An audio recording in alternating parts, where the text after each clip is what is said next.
Good morning. Magja-jogging-joggingan tayo ngayong umaga. Medyo late na tayo. 6:57 a.m. Okay na rin yung late para masikata naman tayo ng araw. Hindi yung puro dilim-dilim lang. Kaya patanghali na ako ng patanghali ngayon mag-jogging.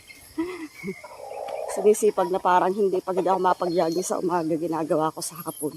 Kumusta kayo sa ibang lugar? Parang maulan pa rin mga kagala ko ngayon sa ibang lugar. Ingat po tayong lahat. Sana dito na lang umulan o sana hindi na lang sa Maynila, hindi sa mga lugar na bahay dahil mas kailangan dito yung tubig ulan dahil gawa ng pagpapalayan.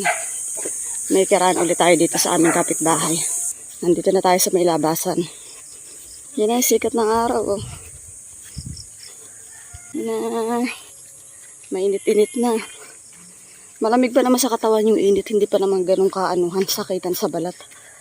Kaya kasarapan lang ito para sa pagtakbo natin. Yan nga, baligtad ang damit ko. Baligtad. Oh, lahayain na. Dito lang naman ako, bibili lang ako dito sa aming kapitbahay ng Cloud9. Be! Be! Baligtad. Oh. Balik. Bili lang tayo dito. Tara, nakabili na ako ng Cloud9.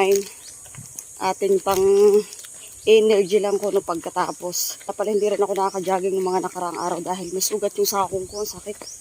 Ngayon lang ulit na baho-baho yung sugat ko. Kunti lang naman pero ang sakit kapag nilalagay ng sapatos. Dito tayo mag-uumpisa sa dulo. Dito tayo mag-i-stretching. Good morning mga kagala. Diyan lang muna kayo.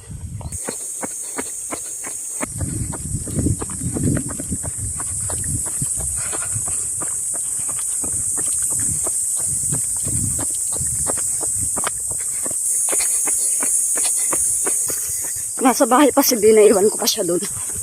Maya-maya alis na rin yung papasok ng trabaho. Nasa likod ko si Mama at si Ate Umi. Nakita ko sila. Pupunta daw sa bahay. Sabi ko tuloy lang sila sa bahay at hintayin lang nila ako doon. Maya-maya tapos na rin ako. Dito mga kagala, kahit 7 a.m. ka na mag-jogging. Malilom. Ayan, kita nyo. Malilom lang dito. Ayun din sa una. Ang pinakang mainit lang yung banda papunta doon sa gilid. Hindi naman tayo puro takbo. Naglalakad din ako. Pag gusto ko lang talaga matagtag, takbo. Kahit matagal-tagal ako hindi naka-jogging. Kaya sigat parang hindi ako hinahapo. Dati wala pa 1 kilometro hapo na ako. Ito yung ating malupitang paahon kapag bumabalik. Na hindi ko makaya-kaya hanggang ngayon. Kakapagod to. Kala mo lang mababa pero ang taas. Kaya sabi ko sa inyo, dito lang yung bandang mainit. Pag ganitong oras na. Ayan yung tapat ng tubigan. Or yung pinagtataniman ng ating mga palay. Tapos yan. Malilom pa rin pagdating sa unahan. Kaya ito yung maganda dito kahit medyo malate ka. Pero mas okay din talaga minsan yung may sikat ng araw. Para naman dagdag ganda rin sa ating katawan. Tara ulit. Napapaulot na naman tayo ng puro chismis. Anong oras na naman tayo makakatapos? Nandito na tayo ulit sa ahonin. Yung sabi ko sa inyo, nakala mo'y kababa-baba sa video tingnan. Pero nakapagod din pag inahon. Ito na si Mama at si Ate Umi. Utay-utay lang. Ito yung pinakantok-tok. Hindi pa rin kayo na, idad, ang bilis nyo eh. Hindi pa rin kayo sasabihin na edad. Ang bilis nyo eh. Oy eh. Nasalubong ko nga agad kayo. Oh. Si Mama at si Ate Umi. Naglalakad-lakad din sila.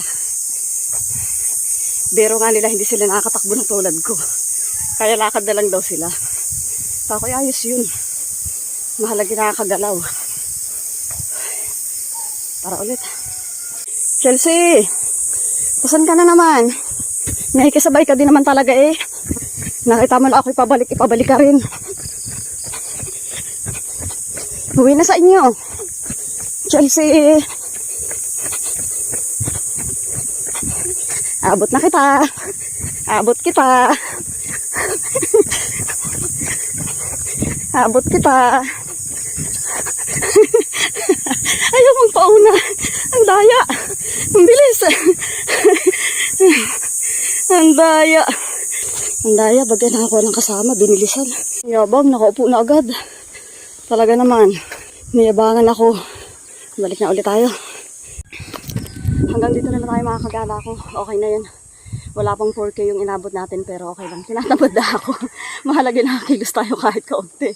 Kasi minsan parang kaya tinatamad ako tumakbo dahil sabi ko, yung pauli-uli ko na lang sa haba ng lakad sa araw-araw sa pagpapakain ng baboy namin sa magkabilang magkahiwalay na kulungan. Kako talagang walking na yun. Tapos may mga dala-dala ka pa ako. Pero iba pa rin talaga yung ganitong jogging or lakad sa mga ganitong lugar na parang wala kang iniisip na ibang gagawin. Parang relax lang yung isip mo, relax lang yung katawan mo. Iba pa rin talaga. Kaya talaga mas pinipilit ko pa rin tumakbo, mag-jogging, maglakad. Hindi ko man magawa sa umaga, sa hapon. Yun. Okay, yun lang mga kagala. Maraming salamat sa inyong panonood. Ingat kayo palagi mga kagala ko. Kita-kits ulit tayo sa mga susunod ko pang mga vlog. Yung gala next time na muna kapag na-out na yung aming baboy kasi wala mag-iintindi, mahirap magka-problema. Kasi ang lalaki na nila, lagi sila nag-aaway. Kaya mahirap ang walang bantay. Kaya next gala na lang tayo. Yun lang, maraming salamat sa panonood. Ingat kayo palagi. Bye! Sa ilalim ng araw, sa lilim ng puno, ramdam ang hangin, malaya ang puso sa bawat hakbang na aking tinatahak.